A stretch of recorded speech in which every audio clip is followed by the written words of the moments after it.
ಹೇಳು, ಇಲ್ಲೇ divinity mall ಬಂದಿದ್ದೆ. ಮತ್ತೆ ಇನ್ನೇನು ಸಮಾಚಾರ? ಅಯ್ಯೋ, ಟೆಂಪರ್ ಗ್ಲಾಸ್ ಬೇರೆ ಹೊಡೆದೋಯ್ತು. ಈಗ ಏನ್ ಮಾಡೋದು? ಈಗ ಹೊಸ ಟೆಂಪರ್ ಗ್ಲಾಸ್ ಬೇರೆ ಹಾಕ್ಸ್ಕೋಬೇಕಲ್ಲ ಗುರು. ಓ, ಇದೇನಿದು ಯೂನಿಕ್ ಗಾರ್ಡ್ಸ್?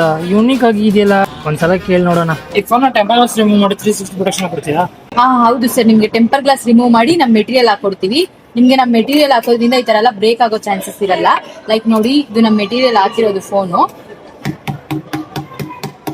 ಇಷ್ಟು ಸ್ಟ್ರಾಂಗ್ ಆಗಿ ಪ್ರೊಟೆಕ್ಟ್ ಮಾಡುತ್ತೆ ಸರ್. ಇದು ನಿಮ್ಗೆ 360 ಡಿಗ್ರಿ ಪ್ರೊಟೆಕ್ಷನ್ ಸಿಗುತ್ತೆ ಸರ್. ಇದಕ್ಕೆ front back with sides with camera lens protection ಸಿಗುತ್ತೆ sir. With lifetime warranty ಕೂಡ ಪ್ರೊವೈಡ್ ಮಾಡ್ತೀವಿ ನಿಮಗೆ. ಲೈಫ್ ಟೈಮ್ ವಾರಂಟಿ ಅಂದ್ರೆ ಯಾವ ತರ ಕಾನ್ಸೆಪ್ಟ್? ನಿಮ್ಗೆ ಯಾವ ಕಾನ್ಸೆಪ್ಟ್ ಅಂತ? ಲೈಫ್ ಟೈಮ್ ವಾರಂಟಿ ಅಂದ್ರೆ ನಮ್ಮ ಮೆಟೀರಿಯಲ್ಗೆ ನಿಮ್ಗೆ ಲೈಫ್ ಟೈಮ್ ವಾರಂಟಿ ಸಿಗುತ್ತೆ ಸರ್. ಅಂದ್ರೆ ಯಾವುದೇ ರೀತಿ ನಮ್ಮ ಮೆಟೀರಿಯಲ್ ಏನೇ ಪೀಲಪ್, ಬಬಲ್, ಸ್ಕ್ರಾಚಸ್, ಕಲರ್ ಶೇಡಿಂಗ್ ಯಾವುದೇ ರೀತಿ ಪ್ರಾಬ್ಲಮ್ ಆಗಿದ್ರು ನೀವು ಬಂದು ಅದನ್ನ ಚೇಂಜ್ ಮಾಡಿಸ್ಕೊಂಡು ನ್ಯೂ ಮೆಟೀರಿಯಲ್ ನ ರಿಪ್ಲೇಸ್ ಮಾಡಿಸ್ಕೊಬಹುದು ಸರ್. ಇದ್ರ ಮೇಲೆ ಏನಾದ್ರು ಸ್ಕ್ರಾಚಸ್ ಆದ್ರೆ ನಿಮ್ಗೆ ಚಾರ್ಜಿಂಗ್ ಆಗ್ತಾಗ ಅಥವಾ ಸ್ವಲ್ಪ ಫೋನ್ ಹೀಟ್ ಆದಾಗ ನಿಮ್ಗೆ ಸೆಲ್ಫ್ ಹೀಲಿಂಗ್ ಪ್ರೋಸೆಸ್ ಇರುತ್ತೆ. ಏನೇ ಸ್ಕ್ರಾಚಸ್ ಆದ್ರೂ ಅದು ಆಟೋಮೆಟಿಕ್ ಆಗಿ ಹೀಲ್ ಆಗುತ್ತೆ sir. Okay, full body installation ಮಾಡಿ ಮ್ಯಾಮ್.